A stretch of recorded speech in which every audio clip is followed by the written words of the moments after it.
So guys, hello. Good evening. You see, internet connection, it's unpredictable, it lives its own life, but that's fine, we're gonna make it, I'm sure. Okay, Patrick, I can see your request, so I'm approving it. Approve. Let's hope.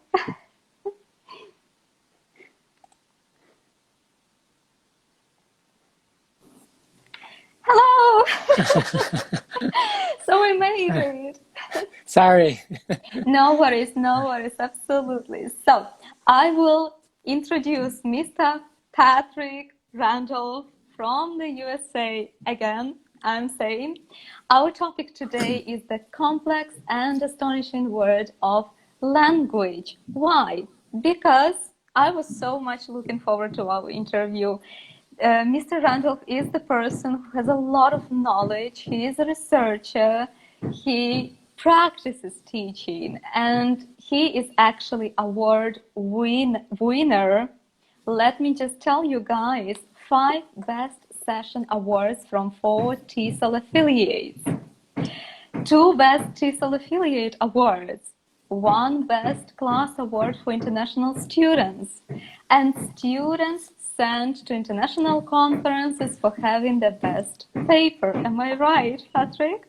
Yeah. So, of course, I have a lot of questions because Patrick, MA Applied English Linguistics, MA Philosophy, TESOL Certificate, Experienced Lecturer. Just listen to this. University of Nebraska, Western Michigan University, Southern Illinois University, University of Wisconsin-La Crosse, University of Wisconsin-Madison, JET program, Japan. Oh my God, that's a lot of respect. Been busy. I can imagine. Well, but Patrick, congratulations, first of all, on such respected and such honored awards. Thank And you. I believe that behind this stands a lot of work, a lot of dedication, a lot of interest, a lot of passion, love to your job and to your students. And I would like to ask, could you please share what it is to be a winner? What does it mean? And how does it feel? It's actually pretty wonderful because it all comes as a surprise. It's usually like anywhere from a week to a couple weeks after the conference, you'll just receive this email saying, we tallied the votes and the people at the conference felt that your session was the most useful or practical for their own classroom, so you were voted. So typically the process is if you get voted best session, then that TESOL affiliate will nominate you for the best of the affiliates. So some affiliates don't necessarily do that. They just have the best session. Like Colorado is amazing because they give you the best session award, but then it doesn't stop there. What they also give you is, because a couple of years ago, we got an award for the creative writing program that we presented on, but then Colorado TESOL paid for everything for the big TESOL in Atlanta, Georgia. So they paid for the flight, the hotel, the food, and everything. So it's a nice little gift as well, especially when you're a teacher and you're not making a lot of money, right? Yes, absolutely. Patrick, please excuse me. We have the question, what is the topic of our meeting? So I'll just repeat to Okay. our listeners. So guys, this is the complex and astonishing world of language, and my guest is a researcher and the winner of the awards. So that's why actually we're going to talk about the actual experience, what it is to be the winner of such awards. This is just the question we've just discussed. How educational neuroscience, cognitive psychology, creativity can be used in the language classroom, how creative writing should be taught versus the academic writing, how mindfulness, observations, and physical exercise ought to be taught as language skills. So welcome guys, welcome to this interview, and let's continue. So Patrick, could you please share, have you had other presentations prior becoming the winner? And how many were there, and what were there? How many presentations and sessions you did before you actually won a prize? Yeah, this will put it all into perspective. So I've done probably about 140 different presentations around, and a lot of these are smaller conferences. And if you present at big TESOL, the international TESOL, when you're presenting there's no consequence of getting an award. So there's but you don't. I've never done a presentation even thinking that you'd get an award. You just do it because you love it and you want to share the information and the activities you have. So these are just really wonderful benefits that come about. The awards actually started. It's funny too when you'll get them, because the first talk that I gave it was the Michigan TESOL. This was in 2013, and to show you how odd the day was. Well, about 3 months prior to that, unfortunately, our family had a car accident. Thank God everyone was okay. But make a long story short, my head was split open and I had broken ribs and I was a bloody mess. Survived, luckily. Okay. So 1 month after that, I was to present in Michigan TESOL, and I remember from our department, it was a Friday afternoon, and from our department to about a 2-hour car ride, I just slept the whole way thinking, I can't wait for this talk to be over, because my head was because I wasn't taking any pills or anything, because if you take that, then you just get wacky and loopy. So I thought, okay, I'll take the pain and I'll take the car ride over, I'll present and come home. And so I remember sleeping all the way over, getting into the room and thinking, okay, got to make this the best there is, because the teachers are waiting for this information. It was on vocabulary and neuroscience and vocabulary. So I did my exercises outside the little lecture hall and kind of got mentally prepared and went in. And I just happened to be very lucky. It was a beautiful, wonderful, sweet, dear audience. And there was so much laughter and back and forth. And again, you just did it and you didn't think anything of it. And then a couple months later, the president of Michigan TESOL called and said, hey, my husband and I were in the basement and we were tallying up all the votes, and your name kept coming up. So we'd like to nominate you for the best of the affiliates, and you got the best session. And so I'll just give that one as an example, and we can move on. But it was pretty powerful, because I just remember the car ride over thinking, oh, can I make this? Because every bump that you'd hit in the car, your head would go boom, boom, boom. No, but it's like huge honor. Oh my God. And you're so brave and so strong against the pain. Going there, it's just bravo, lots of applauses. Thank you. That's wonderful. And just recently, 2 days ago, was it, that you received another? Oh, yeah.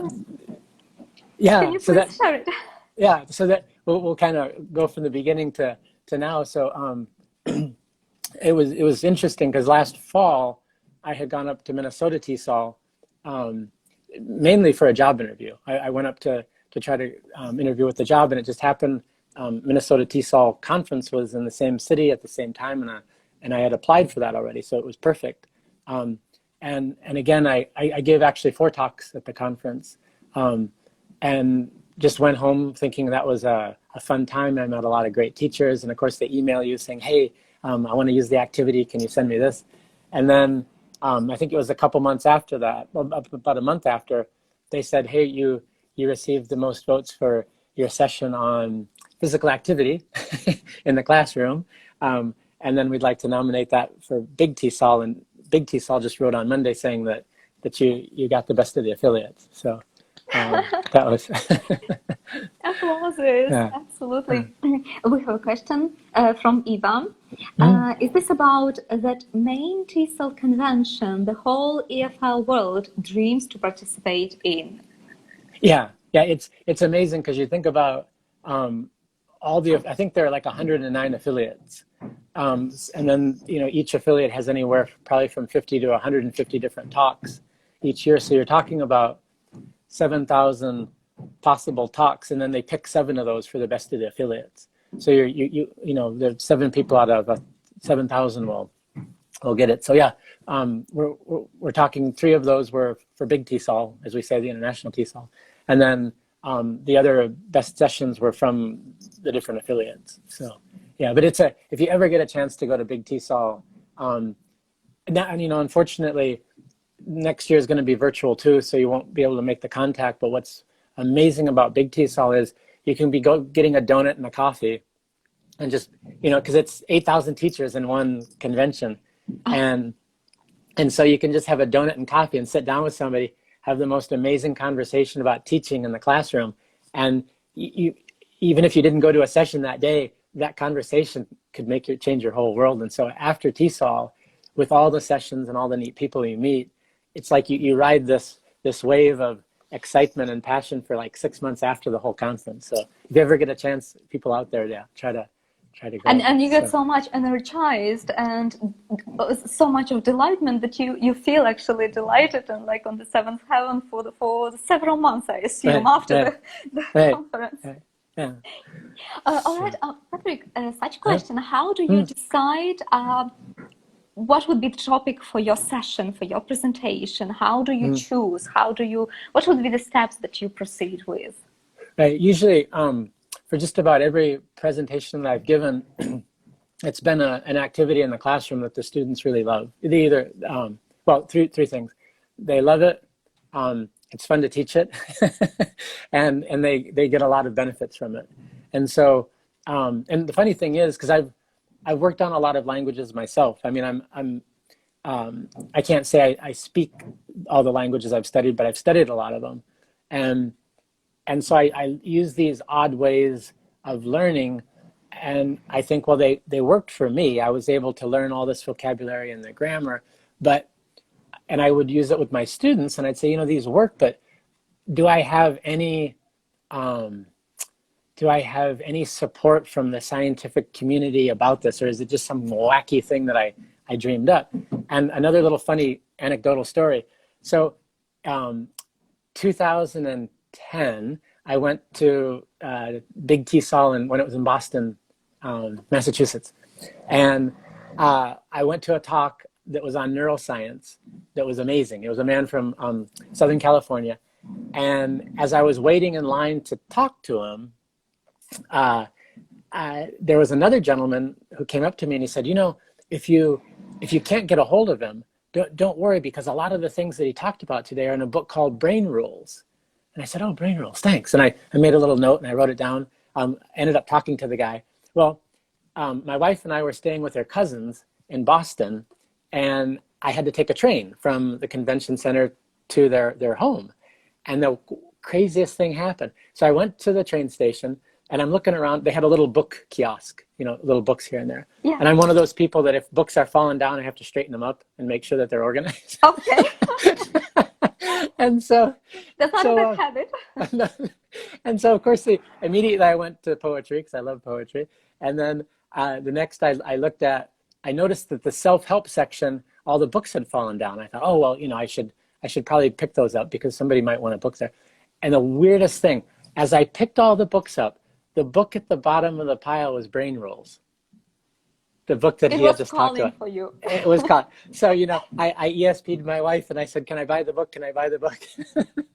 And so from the train ride from the station to our cousin's home, I just fell in love with, I only read the first couple chapters, but I just fell in love with the ideas. And I had always used ideas in cognitive psychology and neuroscience in kind of a roundabout way, but I hadn't really done a lot of in-depth reading. And after that day, that's all I just constantly read about that and then implement it. And so I see, okay, yeah, that idea that I used in class, it's actually can be supported very easily by this concept or this discovery in neuroscience. So to answer your question, it's usually something that works and the students love. And then I go with that at the conference. So yeah. Bravo, brilliant. Okay, because we have such important questions, I want to move on to the next one. So I just had, I had a look at your paper from 2019, Turning Writing into a Person, and your approach to teaching and thinking about writing. And you are saying, I have, however, developed an approach that not only lessens the stress that often comes with writing, but also helps ELLs write better while with a genuine reader in mind and write effectively about writing and the writing process. Mm-hmm.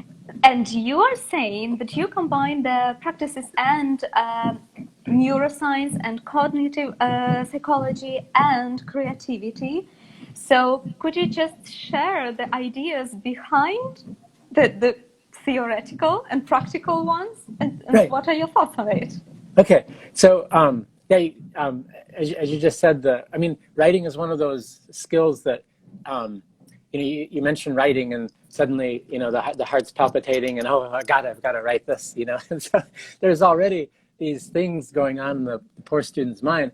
And I thought, I used to tell them the very first day of class that think of writing not as a skill, but think of it as a friend.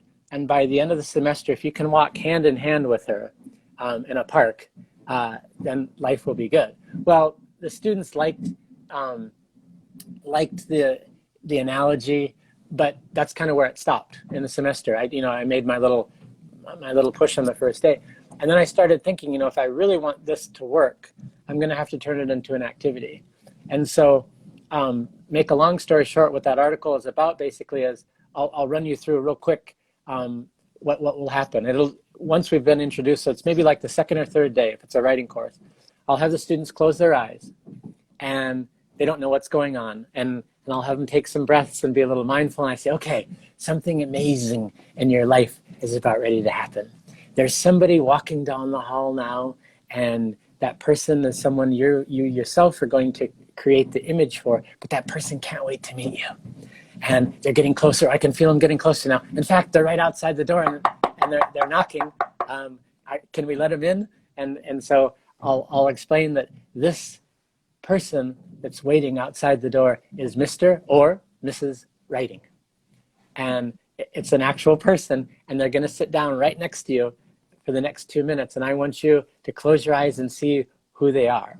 Okay. And so I'll open the door, and we'll set the stage. And so the students have to think who this Mr. and Mrs. Writing is. Okay. Now, some students might not be able to do that immediately. So I tell them to help you create this image. You can think of, a parent, your mom or dad that really influenced you, or a coach like a volleyball or a soccer coach, or a teacher at school, or a mix of many different people. Okay. And so I'll have them kind of imagine who this person is. And then they open their eyes, and then they turn to their neighbor and they say, okay, this is who I saw as my writing muse. And then after they talk about it for a while, then they write it down. So they write just a little paragraph on who they think they're going to spend the next 16 weeks in the semester with me as their writing muse. And then I collect those, and we develop that a little more. And then as the semester goes on, they actually write questions to this muse, like what's more important, showing or telling, or how do I start a good paragraph? And then when they write these questions, they actually answer them as well later. So they create a little notebook of questions and answers about writing that really turns into a writer's guidebook. And then they can take that with them outside the class to their biology class or their anatomy class or whatever. So that's just kind of what the whole idea and the neuroscience behind that is. And again, I think teachers do this naturally, but if you can personalize the material and create an interest and an emotion in it, I call it PIE, or PIEs. So personalization, interest, emotion, and sensory experience. So if you can have the students eat delicious pies, the PIES, those are 4 elements that just about whatever you read in neuroscience, they said if you can get that into the lesson, your students are definitely they're gonna learn it. You're gonna have fun teaching it. They're gonna have fun learning it. So I was trying to find a way to make writing fun and more comfortable for them, and creating these. And it's interesting too, because you get into a lot of psychology with the students. Like one student, I remember a couple semesters ago, he wrote that this muse was real powerful, one of an older woman, but also had kind of youthful elements. And then later when we were in a conversation, he said, yeah, I picked my grandmother and my first girlfriend because my grandmother was very supportive and my first girlfriend was very critical, but in a positive way. So I used those two people to make my writing muse. So yeah, it's interesting to see, who comes out in this muse. Oh, that's so nice. So yeah. prize, personalization, Mhm. imagination, emotion, I forgot. So personalization, interest, Interest. emotion, but I like imagination as well. And then emotion and sensory, senses, like sight, smell, Yes, taste. yes, of course. Absolutely, because feeling, like getting it through, right? And then you have emotion towards this muse, towards the subject. But by the way, what does it look in US? Do you have creative writing as a separate subject? Do you have it like a semester for the whole year? Or what it looks like? Unfortunately, so at major universities and colleges and in two-year schools or whatever, you've got creative writing classes, but for ESL institutes, I don't know what it's like in the Ukraine or Poland, but from coast to coast, you have to work so hard to try to get a creative writing. You can use creative writing exercises, and that's what, let's see if I can find. A colleague and I just finished this book, which it's 97 different activities in creative writing. So if you can't get a program going at your ESL school, at least you can kind of pick and choose activities from that book. But what I've tried over the years is to get an actual creative writing class set up, where it's all creative writing throughout the whole semester. And in schools that I was able to do that, the international students' writing just flourished beyond belief. And again, the reason is because, let's just back up with, I think this was your fourth question in our talk today, but would it be okay to skip to that one, or? Yeah, absolutely. Okay. As it naturally goes. Okay. So, because I think in your fourth question, you had said, so kind of what's the difference with creative writing and academic writing and the benefits? Yeah, well, we're going to talk about it. Right. So, with regular writing again, you think about, the students are, first of all, they're writing in their non-native language, which is, difficult in itself. And then there's a different style, in English, we do the kind of the lead in and the topic sentence and maybe a bridge and then the main push and then an example and conclusion. And then depending if it's in the body of an essay, then it's a transition. And so they're, again, going back, they're writing in the non-native language. There's a style they might not be used to. And then the big one is a lot of the topics that are chosen for the students are out of textbooks or a topic that they have no relation to. I remember a few years ago, I was told to do an essay with the students on the U.S. immigration border policies between Mexico and the U.S. for students that were coming from Iraq and Saudi Arabia. And I thought, they probably don't know much about that. I didn't even know much about that. The details. And I said, how are they going to write about a topic that's so different than, I said, why can't we give them at least a topic that they feel comfortable and can control in their writing? And so I was lucky. I had it was older, but very open-minded director. And she said, I'm interested in this creative writing idea of yours.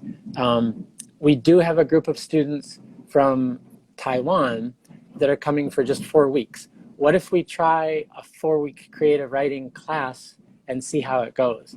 Well, the amazing thing was these were all physicists, civil engineers, electrical engineers, but they loved the creative writing, and they promoted it so much I didn't have to say anything, and the director at the time said, okay, let's go ahead and implement a regular creative writing class, and we're going to take out level 4, because what was happening was students that were at the level 4, in order to get to level 5, they were still struggling. And when they got to level 5, they couldn't write real good paragraphs. Their essays were still kind of dodgy and sketchy. And so we pulled level 4 out and made it all creative writing. So we started with short poems, went to longer poems, and went short fiction, flash fiction, like even just 100-word stories. And then we wrote letters, which were argumentative letters. Like that was the time, I don't know if you remember, there was that terrible tidal wave that hit Japan. Remember they had the tsunami and the earthquakes? Yeah. So I had a bunch of my students said, hey, what if I was to leave school for 2 weeks and go to Japan and help? And I said, well, visa-wise, you probably can't do that, but maybe you can write a letter at least. And so that just prompted them, and they all wrote letters on, how they could help, or if they could help, but asking questions what they could do. So that became an actual activity where it was an argumentative letter. They were writing a letter, but it actually was an argumentative essay in a way.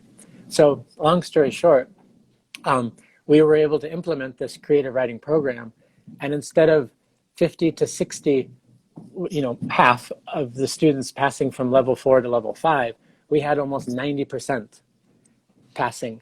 And when they went to level 4 to level 5, they were no longer having the issues with the paragraphs and the essay stylistics. And so, as a creative writer, it works because all the content is coming from your soul and your heart. And it's not, some odd topic that's coming from the outside that you have to struggle with. So what I've found with the 3 different creative writing programs I've set up, if a student is taking creative writing and academic writing together, that's kind of like the perfect marriage, because they're getting the creative writing aspects, developing the imagination and everything else, and then the academic writing, which actually, when later I can send this to you, or if your viewers are interested, you can send them the PowerPoint. But I've got a list of about 13 to 14 points, creative writing on this side and academic on this side, almost match up perfectly. Except creative writing goes a little beyond, because you've got the imagination, you've got the creativity and the ownership of the material. But so there's not a big difference in the two. It's just that with creative writing, the students get to pick the topic, and they get to write about things that they really, really, really know. Even as a native speaker of English, when I was in college and I was given a topic, you struggle with that until it's clear in your mind. And there's a great American writer, David McCullough, and he says, writing is just thinking clearly, and that's why it's so difficult. So if you can think clearly, you can write clearly, and vice versa. But it's not easy, to do I that. actually wanted to ask, because from what I understood, you mostly teach international students, right? Right. All international students, yeah. And because we teach also the students who are the same native language as we are, for example, like Polish or Ukrainian or Russian. And for them, writing in English, it's very difficult, but the same in native language too. So. Right. I mean, I always tell the students, the writing is something that, because like I said, all my students have been international students. And I always tell them, okay, you might not be able to speak, after 4 years in the program or in the US, at the level of a native speaker, because there might be an accent, but who cares about the accent, But what you can do better than a native speaker of English is you can write better than they can. Oh, really? I mean, it's hard to write as a native speaker. I mean, we don't have a bunch of Shakespeares walking around the United States, Mm-hmm. And I tell them, if you work hard at it, your level can actually go beyond that. And I have a good example of that. We had a student, this was at UW La Crosse, and he went through our writing program, and he got into the university, and he was taking a business class. He got into the MBA program, and he was in a class of 22 students, I think. And this was the one, the professor of the class, and he said, what are you teaching your students? And I said, well, you can come in and look for yourself, but I said, here's what we do. And he said, the reason why I asked that question, he said, I got one of your students who said that he struggled when he came here 4 years ago, but we submitted proposals for an international business conference in Tokyo for next year. And your student, the international student from Taiwan, was the only one who got accepted. So that the Native American, native users of English from the US didn't get in you know, whether it was the writing or the proposal. But the international student that I taught did, and he said, so he went back to the question, what is it that you're teaching? And I said, you know, we're teaching clarity of thought, and we're teaching how to love the language. And if they can feel it and love it, they'll write about things that they like. And obviously he wrote about something he liked for this business proposal because it got accepted. So, but yeah, that's so nice. And Eva is asking, because you mentioned there were levels, is it inside the university, is it internal thing, or is it some kind of standards? Okay, so I've taught at many different kinds of programs. Typically, an ESL institute will have, you know, basic, low intermediate, intermediate, high intermediate, and advanced. Yeah. And by the time they get into advanced, this is just at the ESL Institute. So all their classes are, you know, language based, English language based. But by the time they get to that advanced, they're probably taking maybe 1 or 2 classes from the university. So maybe they're taking like a biology class and calculus, and then they're still taking maybe like a high level writing course from us. And then they get admitted conditionally to the university, and then they're kind of on their own, in which case then we have what's called a bridge course where they're taking 3 classes now at the university, but there's still 1 class that they're taking from the ESL Institute. And usually that's writing or debate or presentation or something like that. So, and then another place that I taught where they were all, you know, university students studying for their degree, whether they were grad students or undergrad, but they're all international students, but let's say they were taking, you know, 3 classes in their major, but I would usually do the writing courses with them, you know, because writing is one of those skills that they constantly need to improve on. I mean, to me, I think writing is just like a sport, because if you're a marathoner, you can't take 2 weeks off and go run your marathon. You've got to practice every day, or maybe take 1 day off a week, but or any sport really, you've got to practice every day. And I think math, if you're a mathematician, so I think math and writing are like that. You just got to be constantly practicing. And so you've got to, you know, I feel it myself because I love to write and I'm always writing. And even if things get busy and I haven't been able to work on an article for maybe a week, when I go back to that, yeah, the first few minutes are a little rusty. And so you've got to, you know, get back into it. So even a native person struggles. Yeah. And our students feel shy. Because, oh, come on, I cannot do it. And we always need to push them, like, with the motivation. No, I believe in you. Let's do it. I'll help you. Well, actually, Patrick, could you please show us this book again? Because I know that a lot of teachers who are watching us now would be very interested. Could you please speak about it? Yeah. So it's teaching with new ways and teaching with creative writing. So it's basically, it's really nice because there's, aside from the 5-page intro, then all the rest of it is activities.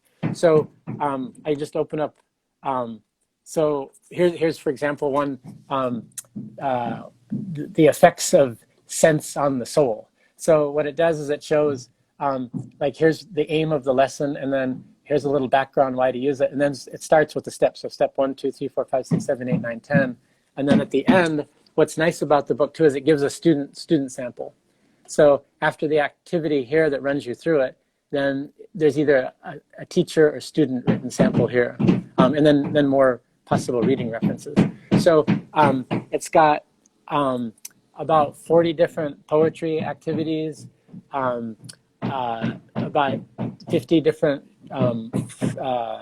fiction type, like short stories or fables. And then there are about 5 different dialogue activities. One that I really like comes from a Turkish gentleman in Ankara, Ferit. And it's a great activity he has in there where you interview a novel character. So let's say you're the journalist and I'm a character in a novel, and you interview me, and then you write the dialogue with the journalist and the character in the novel, or the character in the novel. So yeah. I see. And there was the question from Eva, and I'm sure that everyone else will have the same question. Can we have this book somehow? Is there an electronic version? Can we buy it somewhere? Yeah, I think there's an e-version, and then there's the hard version, or hard copy.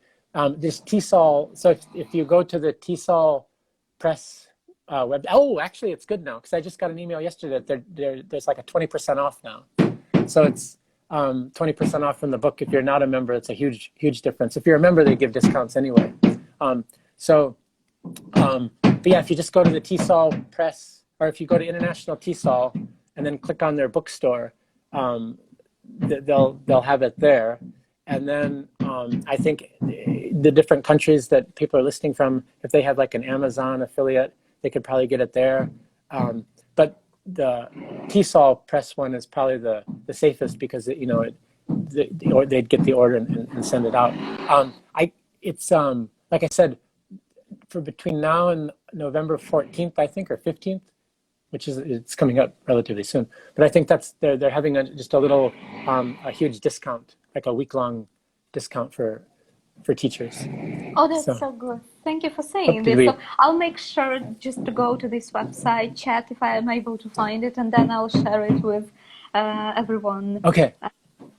Yeah, I can send so yeah, here's the title again, and I can send you a picture, and you can share it if you want. So, absolutely. Yeah, I will. Yeah. I will. Okay. Yeah. Brilliant. Yes. Okay. So Patrick, we're running out of time. I cannot imagine how it flies so fast. So I'll go to the next question. I remember during the interview with Volkan, you mentioned that there should be more English skills taught. It's not only reading, speaking, listening, writing, and grammar. There should be something about 20 or 25. Yeah, it's hard to see, but I made this little triangle for you. Here's all the skills. Oh my God! Can you announce so them? It kind of goes. Here are your basic ones: your listening, reading, speaking, writing, vocabulary, and then it kind of moves up the list to kind of the highest one, which I can kind of go through. I can't do all of them because I have 25 on the list, but. So okay, I'm trying to analyze properly how should I then put my question. So okay, you mentioned that critical thinking, non-verbal communication, creative writing, academic writing should be taught, and how simultaneously, separately, all of those 20 which you have on the list. Can you just announce them as the list so that we can hear them? Right. So what I kind of, and I'm still, to be honest, this is something that I just, I had been thinking about, how ideas, they always kind of start kind of in the back of your mind, and then at some point they work up and you realize, oh, why didn't I think of that 20 years ago, it was right, maybe just a week before the interview with Volkan that I was thinking, because I had done things, a friend of mine who teaches out in Maryland had always said, error correction should be one of our skills, because where students are, doing peer review, and sometimes that happens and sometimes it doesn't, but it should really be like self-error correction or other error correction. And I started thinking, we've got all these that really should be used. And one of the things that I think I mentioned in that interview too is what I love about our profession is if you've got somebody who's passionate and creative, the sky is the limit, And one thing that I think sometimes about our profession too is we're taught things in graduate school that may or may not be true. And then a lot of teachers will just go out and repeat those without necessarily critically thinking, is this going to work, or why are the students struggling with it? Maybe it shouldn't work. I always love this line because I've used it before, but there's a movie. It's called The 100-Foot Journey. I don't know if you've seen. It's about an Indian family who moves to France and they start a little restaurant. And there's a beautiful scene where, it's called The 100-Foot Journey. Cinema home movies. Oh, good. So it's called The 100-Foot Journey, or 100-Foot Journey. So this young Indian man makes this amazing sauce for the chicken. And the head restaurateur, she's now got him under the wing, she said, she takes a sip of something and she says, what's fighting with the chicken? I get goosebumps now. There's something that's going on here I've never tasted before. And he said, I used some of my mother's ingredients from India. And she said, well, but this recipe, we've had it for 200 years, why change it? And he responds, maybe 200 years is long enough. And so, and I love that analogy because there are things in our profession that I think we've done and they work okay, but I think there are things that can work a lot better for the students. And so I started thinking about that. And this list of 25 are things that I used, but again, I wasn't consciously aware that they were just natural. I was just doing them in the class and they were effective. And I thought, well, maybe those should be, and again, of course, you can't teach 25 things simultaneously. but for example, the warm-up, like the physical activity. So that's a key part in it. And that's something you can do at the beginning of class. And then the neuroscience out there that's pretty consistent says that you should have your students up and moving every 20 to 25 minutes. So if it's a 2-hour class or an hour class, get them up and moving, because otherwise, the oxygen to the brain is diminishing. So just at the start of class, do a little exercise, get them energized, and then 20 minutes later, another one. And then, so that's just sort of a skill that they work with their body, but then during the course of your session or your semester, actually turn that physical exercise into an activity where they do a little research, and that gets them excited because they can see, oh wow, because there was a statistic that came out a few years ago that every step that you take adds 1 to 2 minutes to your life. Really? Yeah, and so now there's a new study that came out that said it might be actually 3 to 4 minutes of your life. And so I tell my students, actually now every step you take gives meaning to your life, because it's that whole thing with exercise, because they, the more you exercise, the better it is for you. They say that walking is probably the best exercise for your brain, because when you're running is great. Of course, I don't want to take anything. I love running, but walking, I think, is even the best for the brain, because you can walk and then your body doesn't have to rejuvenate. Whereas, because it's such a low-key, nice exercise, and all the important neurotransmitters that get produced when you're exercising through walking go right to the brain. And so your brain just gets totally focused and totally attentive and totally stimulated, and then your body doesn't have to recoup. So it's just a beautiful, there are a bunch of studies coming out saying, yeah, walking is probably the best exercise, at least for the brain. But that would be one of these 25. So, mindfulness, observation skills, for example. I do these things. Oh, if you want, you can send the listeners to, we just did a recording for on my YouTube site. It's observation journals.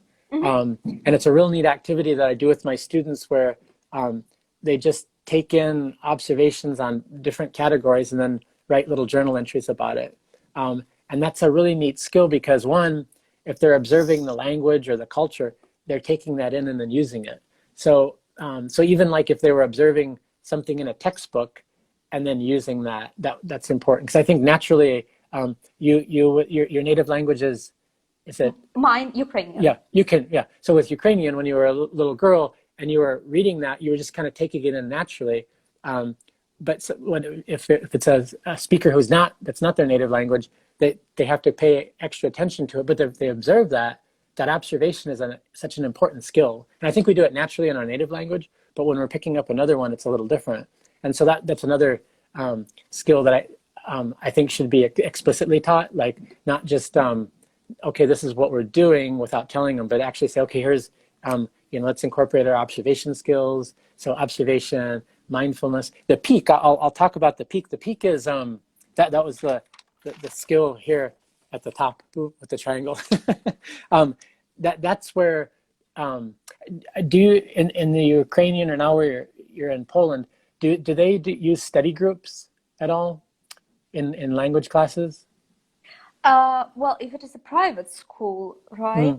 If it is a state school, so there are just the grades, so like first, second, okay. Obviously, so they do not split by the level. But if it is the private school, so then yes. But this is after usual school, so you come just for additional classes. So then they are split into the levels, but not in the state school. State school altogether. Okay. So what I was thinking with that top one is, I call them study groups, but it's actually students teaching students. So, and this could be done in pairs, but we, as a teacher, we know that if you learn something, maybe you understand, let's say 60 to 70% of it, but if you can teach it, that goes up to 100 or 90, at least 90%. So one of the skills that I think that should be taught is students teaching students, or little study groups. It can be just students of 3, and at some point during the week or the semester, they have little study groups where they actually teach each other. That could be a weekly activity, daily activity, depends on the class. I even didn't get your question, you see. Oh, I'm sorry. Okay. Yeah, no, that's okay, because I was not aware of such study groups. I heard that if you want to excel in something, you need to start teaching it. So it doesn't matter if it is English or something. So then you really absorb all of the 100% of the subject, right? So this is just what you said. But no, I've never met at least anything like study groups when students are practicing teaching, no. Okay, there was a real interesting study. This was back in the 80s, where there was a grad student at University of California, Berkeley. And when he was giving his calculus exams, one group of students was getting the A's and the other group was getting D's and C's. And he thought, what's going on? This is Berkeley. They have to have high scores to get in here. These are brilliant kids. But when they're taking a basic calculus, there's such a change. And so he went and he interviewed the students, and the students that were getting the A's had study groups and were studying together. The students that were getting the C's and the D's were studying by themselves. So what he did is he got a grant, and he was able to get money to where all the students in the class created the study groups. And I think the next exam that was given, it was amazing. All students were at the high level. There were only maybe 1 or 2 that were kind of still struggling, but everybody moved up to the high category because he felt these study groups where they were teaching each other really, really helped. So, wow, that's nice practice. Yeah. I would just check if we have anything. Okay. Yeah, but we talked about the physical exercise and the mindfulness and observations. We mentioned this. Okay, so Patrick, could you please, because there was the question from the audience, could you please read the whole list of these 25 which you have in the pyramid? Oh, wow. Let's see. All of them. All of them. Let's see. Where did I had on a piece of paper. Okay, here's my notes here. So the basic block would be the basic ones. So speaking, listening, vocabulary is one that a lot of times is taught with other ones, but not a distinct class. And it's such an important thing because, so I think, we could have another interview sometime about just vocabulary methods, because I've developed one that's got 40 different components. And the reason you don't use all of those, but it depends on what kind of teacher you are and what kind of students you're teaching. You can pick those 40 components, even pick 5 of those to teach. So at any rate, speaking, listening, vocabulary, reading, writing, nonverbal communication, and grammar, those kind of your base ones. And then it moves up to the holistic ones with physical exercise, meditation and reflection, yoga, mindfulness, gratitude, and then even, I'm going out on a limb here, but even diet and rest, knowing what the diet is, because sometimes as teachers, we're not aware of, if our students are coming to class and they haven't had the proper diet, that really affects the way they're going to be thinking. And then it moves to register, being able to use language informally or formally, just the use of it, knowing kind of the proper vocabulary to use here, the flow, when this is more like conversation analysis, when to enter a conversation, when to stay silent, and then error correction we talked about, peer review with the writing, and then the critical thinking and creative thinking, and then playing with the language, something we sometimes forget. And then it moves up to the next level, so skill connection. So how is it that you can, if you've got one class that's doing reading and one class that's doing writing, how can you connect those two? And then more importantly, if you're taking a class at the university like zoology or biology, how do you take the 2 language skill classes and connect it to your science class? So sort of skills connection and skill reflection. So now you're kind of reflecting on that. And then observation, we talked about, observing different things. And then this is an odd one maybe, but teacher and student evaluation. So even evaluating the teacher and your own performance, how does that factor into the language learning? And then the 2 top ones, is teacher and student groups, or teaching and study groups, and then creative approaches to learning. So as a language learner, how do you create your own activities as a learner so that you learn the language? Really? So, Yeah. yeah. Really? So I so love those are, playing with the language even, because exactly, we take the language because it's a foreign language. For us, it's not even the second language, it's a foreign language. And we take it so seriously, and our students take it so seriously, like the real work, language. But no, it's fun, it's joy, it's pleasure. Absolutely. Right. Even playing is important. Right. Like there's That's one true. activity I'd have my students do that. This is just a fun one with vocabulary, for example, where once they had learned, let's say 5 different terms, and we'll just pick one, like blissful, okay, very, very happy. And so what I had them do is walk around campus and look at people that represented those words. And so they found somebody that was walking on campus that was really happy, and she said, okay, I saw a student walking out of the Union the other day, and I'm going to call her Miss Blissful because of how happy she looked. Or meticulous, very paying a close attention to detail. I'm going to call him Mr. Meticulous because he's looking at maybe the coffee chart on what he's going to drink, but he's doing it in a very, very kind of critical, careful way. And so I'd have them just match up the vocabulary with somebody that, it was a campus of, 20,000 students. And so they could see a lot of different kinds of people. So that's just one way of playing with new vocabulary and people, something they don't need anything, just their eyes. Yeah. And observation. Patrick, you have so much to share. I'm so thankful for this hour. I regret to say that we must finish because Instagram will not allow me to save it. Okay. So I wish you, of course, much more inspiration. Always have inspiration. Always have students who admire you because you deserve it. And all the best in your further steps and all the success and all the plans to come true. Okay. Yeah. And definitely so we should keep in touch because I would like to learn more from you, and I would like our colleagues to see more knowledge from you. So let's stay in touch. Okay, sounds great. All right. And we have comments. Thank you. Lots of fun. Thanks a lot. Very good. People are thankful. So Patrick, thank you so much. And unfortunately, thank you. I have to press end. Okay. All right. But have Take a nice care. day. Yeah, you too. Stay Bye-bye. safe. Bye-bye. Yeah. Bye-bye.